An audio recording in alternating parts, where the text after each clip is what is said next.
This episode of Hoops and Brews is sponsored by Yamble. It's a brand new, sports prediction app that lets you predict what will happen on the next play or in the next few minutes of a game. Obviously, if I would have, Yambled that Klay Thompson would have made those 2 free throws after he got fouled if he would have just popped up, and then I probably would have Yambled that he would have hit his next shot.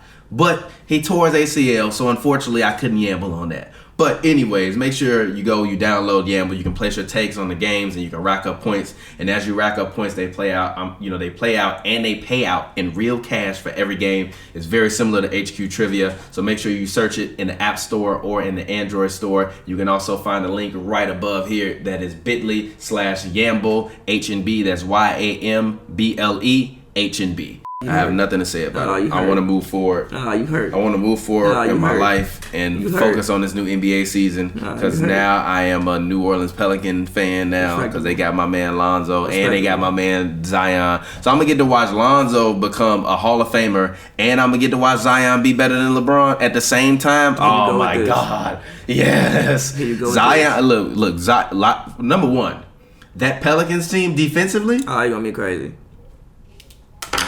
Bro, your starting lineup is going to be Lonzo Ball point guard, Drew Holiday shooting guard, Zion Williamson probably small forward. I'm going to start him at small forward. I'm starting him at Now, you want to know why I'm going forward. to start him at small forward? Because what have the Pelicans not had for the past fucking decade? What? A small forward. They got Ingram.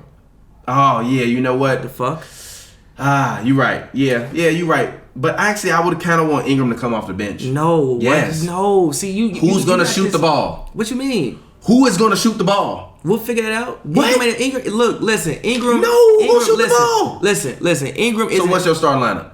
I run out Lonzo Ball, Drew Holiday, Brandon Ingram,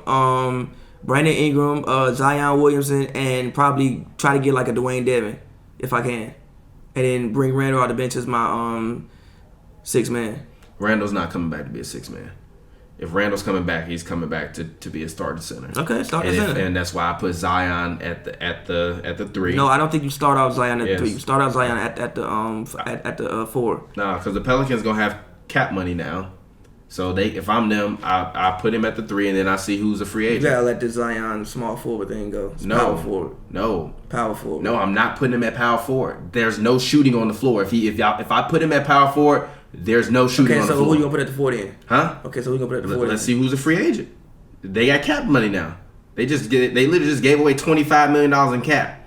Lonzo Ball, Brandon Ingram, and Josh Hart's salary only add up to $16 million. Yeah. The Lakers finna absorb all of that fucking cap. From Actually, if I'm the Pelicans, I might draft Bobo. If I'm the Pelicans, I might draft Bobo. If I can bring him in and just ensure that he's healthy, I draft Bobo. I'm not upset at that. Look, man, seriously, the Pelicans. This is like a wild claim, but the Pelicans have potential to be one of the best defensive teams ever. I'm dead ass serious. Yeah. Everybody on they they got supreme athleticism. All 5 of their starters can make an all defensive team. Every single one of them. I think Lonzo can make one. Obviously, Drew Holiday can make one. I think Ingram can make one. I think Zion. I would be very offensively. I don't know what to expect from Zion, but I feel like defensively, there's no reason he shouldn't be one of the best defenders in the NBA every year. There's no reason. He's got the motor. He's got the anticipation with like the way that everybody wants to switch everything. He can switch everything. He could probably guard 1 through 5. As long as he can stay healthy, I think he's been one of the best defenders in the league. For a very long time. Maybe not next season. I'm not upset at your claim. For a very long time. I think the Pelicans realistically have a chance to be one of the greatest defensive teams of all time. Actually, if I'm the Pelicans, this is what I do. If I'm them, it really depends on who they gonna take with that number 4 pick. They should take Bobo. I don't think Bobo. No, they got Bobo projected to be like in the 20s. Nah, he's not gonna get drafted 20. That's a bad projection. There's no way he's gonna be the 20th. For real, I'm just telling you. I'm telling you. And I'm telling you. I saw him shooting that workout. And I'm telling you, whoever predicted that shit is wild as fuck. Bobo would realistically be a top 2 pick if he didn't get hurt this season. When you look at his length, he's 7'1". He can move. He can dribble. He can shoot. He can block pretty much everything. He's not frail. He's 220. So I would assume if he's 220, he could probably put on 20 extra pounds, get to like 240 eventually. Yeah. There's no way somebody of his size and length, is dropping to 20th. I mean, because technically they got DeAndre Hunter at number 4. Which if I'm the Pelicans, that's not bad. We just know we got a young fucking team. I'm not picking Hunter because I have Zion at the 4. Yeah. So why am I picking Hunter? Because they still gonna need a small forward. I don't think Brandon Ingram is the answer. Yeah, you just really have something against Brandon Ingram. I think he needs to be a 6 man. I don't think he's the answer. He can't shoot well enough. Who's gonna shoot in that lineup? I'm asking you about shooting. I keep asking you who's gonna shoot the ball. Who's gonna shoot the ball? Listen to me. Who's gonna shoot? Listen to me. They don't have any elite knockdown shooters, but I do think if you could bring in a Bobo, Brandon Ingram is getting better at shooting. What did Brandon Ingram shoot from 3 last year? I wouldn't even mind him taking Cam Reddish. I think that would be a little high for his pick, but no, Bowl. I'm sorry, no. You got to worry about a 7-footer with foot issues. I'm not doing that. Brandon Ingram shot 33% from 3 last year. Last year he shot 39%. I think the issue with Brandon Ingram shooting 33% from 3 was I don't think he knew where his shots were coming from a lot of the time last year. I think that now you have a point guard who's going to play point guard because Lonzo is actually going to have the ball in his hands. Yeah. A lot. Like Drew Holiday is not going to run point guard. Lonzo is actually going to be able to be a point guard. Thank God Lonzo can get the ball in his hands. Alvin Gentry is finna turn Lonzo Ball into Steve Nash. Literally. Not Steve Nash. Yes, turn he him is. into Jason Kidd. Nah, he's finna turn him into Steve Nash. Okay. Alvin Gentry is finna turn Lonzo Ball into Steve Nash, and this man Zion is about to turn into Karl Malone. And that fucking pick and roll is gonna be a nightmare. Nah, it's gonna be some of the best basketball to watch in the league. A nightmare. Especially because you still have Drew Holiday and Brandon Ingram to be able not only to defend but also to score. That's why I don't think Ingram needs to start. I would rather bring him off the bench. He's easily the 6th man of the year next year in NBA. He gave you 18 points. He's coming off an injury too. He's got health concerns. Listen, he gave you 18.3 points last year. Realistically, as long as he's healthy, you assume he's giving you 21.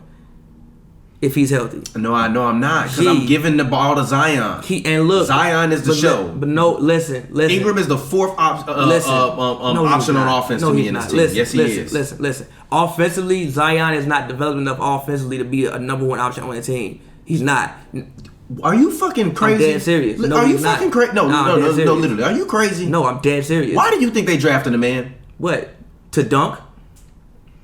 I didn't say he wasn't going to be a great player. I said the number 1 option. Why do you think they drafted a man? To be a star. To sell tickets. But that don't mean how you sell tickets? Do you know how you sell tickets? Do you know how you sell tickets? Dunking. Give the man the ball and move out of his way. No, that's not what's best for Zion. Yes, it is. No, yes, the reason why I'm happy. If Zion ain't taking 15 to 16 shots a game next year, I'm going to be very disappointed with Alvin Gentry.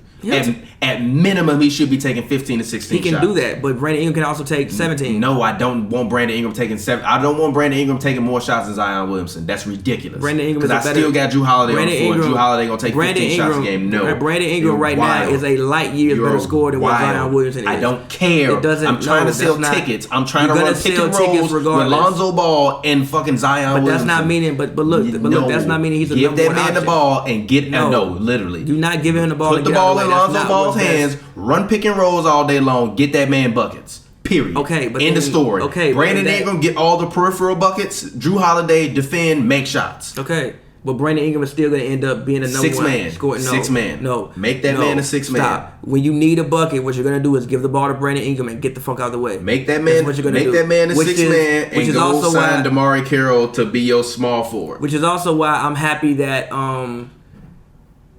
they did acquire Lonzo because the thing I said about Zion coming in is that I think he needs a point guard, and he's got the best option. He's got the best young point guard to me in NBA history. Lonzo's got that potential. He just hasn't fulfilled his potential. I feel you. If we look at his numbers and Jason Kidd's numbers, they're literally the exact same. I was just gonna say that he has the best. When you look at the definition of what a point guard is, he has probably the best version. Besides, I mean, you got Chris Paul and stuff like that, but like the best version of what a point guard, like what the point guard position was meant to do, probably in the league. Yeah. There really aren't many pass first guards anymore. And Lonzo is a pass first guard. And will D.O. at and will D.O. It's gonna be Block City. See, I don't know. Hey, Pelicans, call us. We want to do y'all marketing. I got a great marketing campaign. I don't know how opposing backcourts are gonna score. Yeah, it's gonna be tough. You got Holiday and you got Lonzo. I'm so glad AD ain't on this team no more. And you can switch. I've been wanting AD to be gone for so long. What you're gonna see is what probably you're gonna see is the Ewing theory come to life. I think that the Pelicans are a playoff team. It's better than the Ewing theory. They have a great team. Yeah, but you know what the Ewing theory is. I like know what it is. You lose a player, you trade with somebody. But you lose a player, but you success. trade, but you get the number 1 fucking draft That's what pick, I'm telling the you. number Like, 4 yeah. draft pick, and I'm the guy that was a agreeing- number 2, I'm and the guy that was a agreeing number with 2. you. Why are you yelling like I'm not agreeing? Because with you're talking to me about Patrick Ewing. The Knicks were that team Listen was to me. nowhere near what this Pelicans team is. You're ridiculous. No, listen to me. The Ewing theory is just a theory that when you trade away a great player because you get multiple bodies for one body, your team actually gets better. That's what I'm saying. That ain't what I'm saying. Because even if you kept Anthony Davis, you still got Zion Williamson coming in. The man had a PR of 40 in college. That's dope. It's dope. That's dope. It's dope. That's Anthony dope. Davis, even if they wanted to put Anthony Davis on the floor and were like, yo, we not trading you until the trade deadline. Anthony Davis and Zion Williamson for fucking 40 games is great. That's dope. What are you talking about? I like the team that they have now. You need better a than show. that. You need a show. I'm glad that they got these guys, but let's not act like the Pelicans got poo-poo. They got a treasure trove of guys that have been said top it was 5 poo-poo? picks. Who said it was poo-poo? Exactly. So don't talk to me about the Ewing theory because they got back a lot of great players. Literally, you're missing. What the did entire they point get of back what for I'm that? saying. No. Literally, what did they get back in that trade? I don't know, but it's like No, look up the trade and tell me what they got back, and that's what I'm saying. No, yes, the I Ewing understand. theory- I the understand Ewing what you're theory talking is about with the just a theory, but that it don't when apply you to this because they the got Ewing back theory great is stuff. Just a theory that when you trade away or you lose a player, the other people feel more empowered and you usually actually do better, which is what I'm saying. I Okay. think that they have set them I think that they've set themselves up for the future much better than what they would have with Anthony Davis. I think that they're way more set up for the future now. You're wild. If a 26-year-old Anthony Davis wants to stay in New Orleans, we get to pair him up with the number 1 draft pick. Okay. What are you talking about? And right now you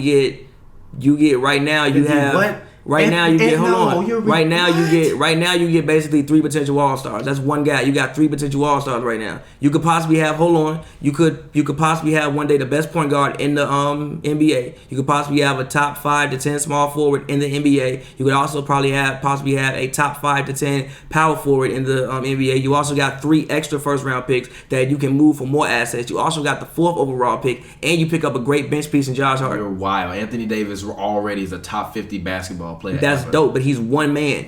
It don't matter. He's one Have you man. seen what he did? All he needed was help. And he's one man. All he needed was help. I feel you. Who was his help? DeMarcus Cousins. What happened to his help? He tore his Achilles. You saw what happened when he had help. I understand no, what you're saying. Stop that. I'm not disrespecting AD. AD is great and I like amazing. to slander AD because he's been a diva. He's been a diva and he ain't produced in the playoffs as well as I need him to. But let's not act like the man ain't Anthony Davis. I'm not saying that. I'm just saying the man is better than Bill Russell to me already. I'm just saying you get 3 capable bodies back who have pretty much a endless amount of potential.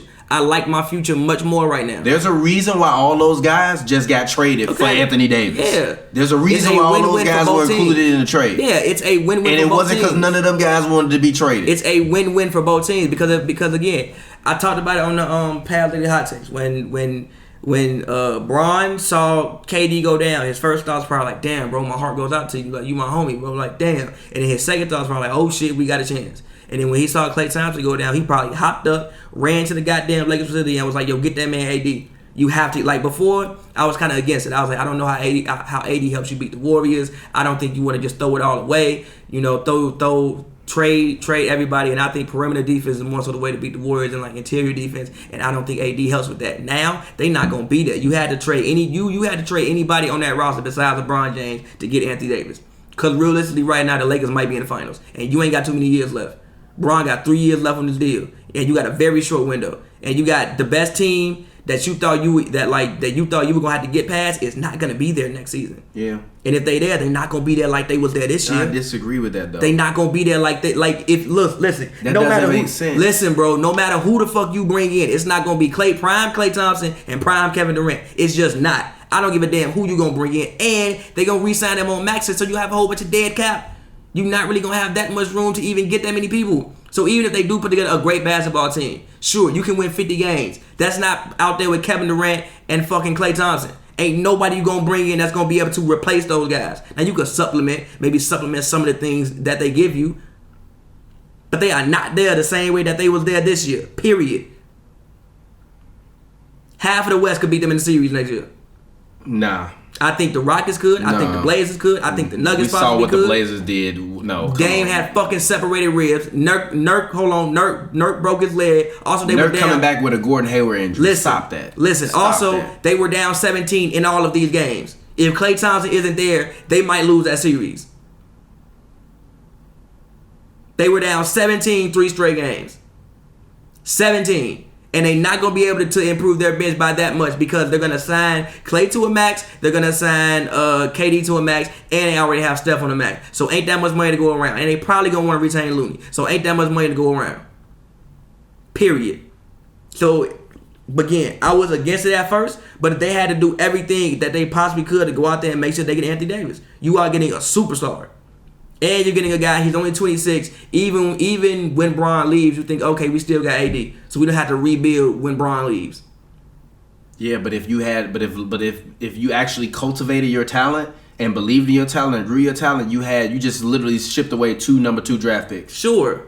But we trying to win now. You shipped away 2 number 2 draft picks and a number 4 draft pick. Sure, but we trying to make you still can win now next year. I feel you. I still thought that the Lakers. I don't think that the Lakers got any real better from this trade. Nah, I disagree with that. I think all this literally does is you completely hit reset on the entire franchise. I disagree with that. Which again, for like it's kind of like working. And if you ever worked at like a startup or a company where you in like an office environment, and every year there's always some fucking big crazy reorg where they try to refix the wheel, but the wheel it didn't need to be fixed in that manner. They just want to refix the wheel because they're like, we got to make the wheel look good so that way it can make everybody upstairs look happy.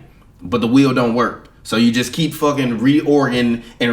That's literally what the Lakers are doing. Instead of being like, let's find the root of the problem. Not really. No, the root of the problem has been their training staff and their development staff and their coaching staff. Okay. That's been the root of their problem. You don't remedy that. You don't remedy that by trading away all your young assets. Like you just brought back in a young asset. Anthony Davis is still very young. Yes, but like I said, Anthony Davis is a guy that we have seen who he racks up a lot of knick-knack injuries. Those injuries eventually can become bigger injuries, and I'm not wishing injury on the man. And although I understand Lonzo Ball, sprained his ankle in both of those seasons, Lonzo Ball is 20. Brandon Ingram is 21. I'm sorry. And you traded away Brandon Ingram, who you said got injury concern. Like, he might Chris Bosh himself. Literally. He might Chris Bosh. If that blood clot comes back, he can't play anymore because he's going to have to take blood thinners. That's what you just got rid of. I mean, and again, if it all works out, I think the Pelicans will have one of the best teams in the NBA in a couple of years. But he does have blood clots. You just picked up now you have two MVP. Yeah, even Draft Express said they think the Pelicans gonna take Jared Culver. Okay, now you have 2 NBA candidates. Two possible MVP candidates on one team. Oh, and teams want the number 4 pick from the Pelicans. Yeah. Okay. They said that like they might not be done maneuvering. So again, now you have 2 MVP candidates on one team. You had to make this deal. You had to when you saw Kevin Durant go down and Klay Thompson go down. You had to make this deal. You absolutely had to. There's no way you could explain to me not making this deal. And I love Lonzo. I think Lonzo would be great. I love Ingram. I think Ingram, will be great. They gave up a lot, but you had to. I think there was a lot. I'm sorry. It was, but you get back AD. It was a hell of a lot. It's a win-win for both teams. A hell of a lot. And you still have cap room to fill out the rest of the roster. But the Lakers also gave up 3 first-round picks. Yes, I feel you, but all those first-round picks, for one, they're not going to be in consecutive years. You can't trade back-to-back first-round picks. Also, we assume they would be lower first-round picks. We don't assume that they would be high picks. They're not going to be lottery picks. We gon' slide, we gon' chill. She said she loves me, I'm her threat. She riding with me, she siding with me.